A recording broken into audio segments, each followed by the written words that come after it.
Objection, Your Honor. The resurrection was a special form of coming back from the dead.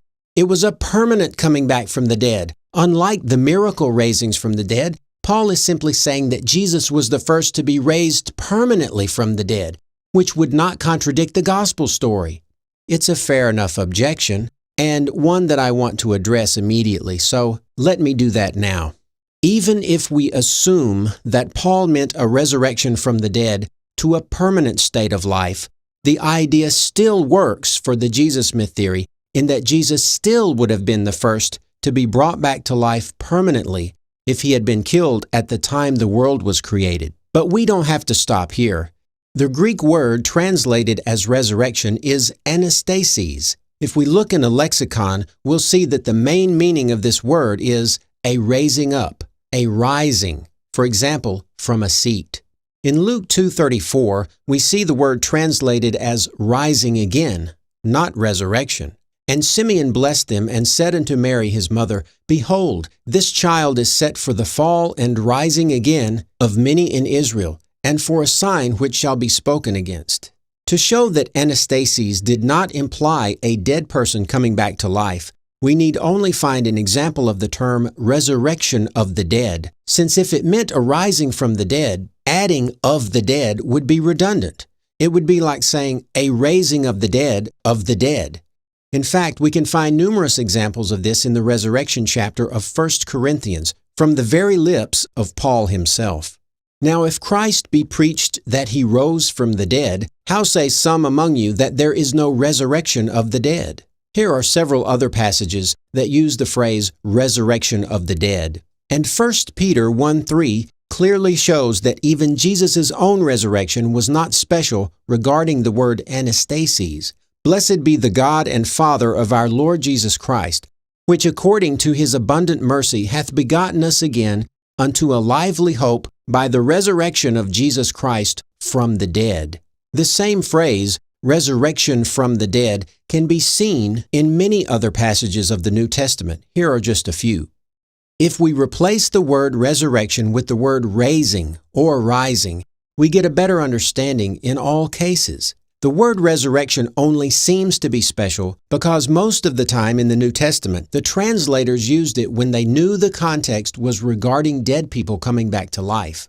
This is because the word resurrection, a word that did not exist prior to the 13th century, carried with it the connotation of raising from the dead. The word resurrection actually originated around 1290 CE and itself came from the Latin resurgere, similar to resurgent, which simply meant rise again. The word resurrection became synonymous with dead people coming back to life, and as such, the King James translators of 1611 used the word whenever they felt that the text was speaking of a person rising from the dead. But even the KJV is inconsistent, as there are a few instances where the KJV translators did not use the word resurrection for the Greek anastasis, but instead used the word rising. The obvious reason the word rising or anastasis was used in conjunction with the dead coming back to life was that the dead were thought to reside in Sheol, or the grave, which was below ground level, and that is why the word anastasis is used so frequently, because the dead would naturally have to physically rise from Sheol in order to come back from the dead. Finally, to prove that the word had no special relation to Jesus' resurrection or the final resurrection, not to mention that it also had no sense of permanency, we shall look at a final example of a New Testament writer using anastasis in a way that clearly shows no special meaning other than rising up when regarding a person coming back from the dead. Women received their dead again by resurrection, anastasis, and others were tortured, not having accepted deliverance, that they might get a better resurrection, anastasis. A better resurrection? It sounds odd if you keep thinking that resurrection means someone coming back from the dead. Rid yourself of this false idea and replace it with the word rising, and you get the idea intended. This verse alludes to the raising of the widow's son found in 1 Kings chapter 17. The author of Hebrews refers to that miracle as a resurrection, an anastasis, a rising. This is the same word used throughout the New Testament in conjunction with Jesus' own rising from the dead. Did her son live forever after that just because the word anastasis was used? If the word anastasis means to come back from the dead permanently, then we have to believe her son never died after that. But we know that isn't true due to the second half of Hebrews 11:35.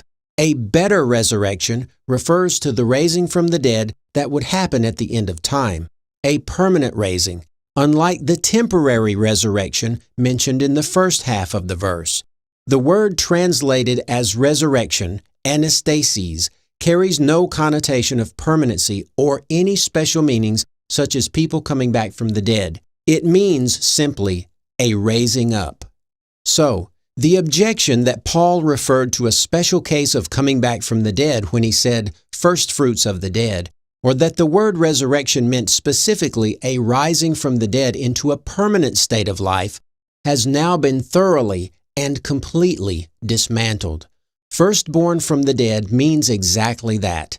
Of all those who had died, Jesus was believed to have been the first to come back to life.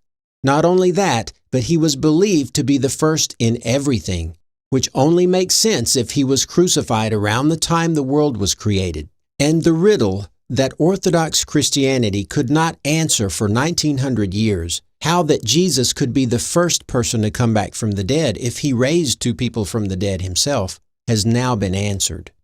We went looking for support and found 3 early Christians tell us point blank that Jesus was the first to rise from the dead, another puzzle piece that fits snugly into the big picture of the Jesus myth theory.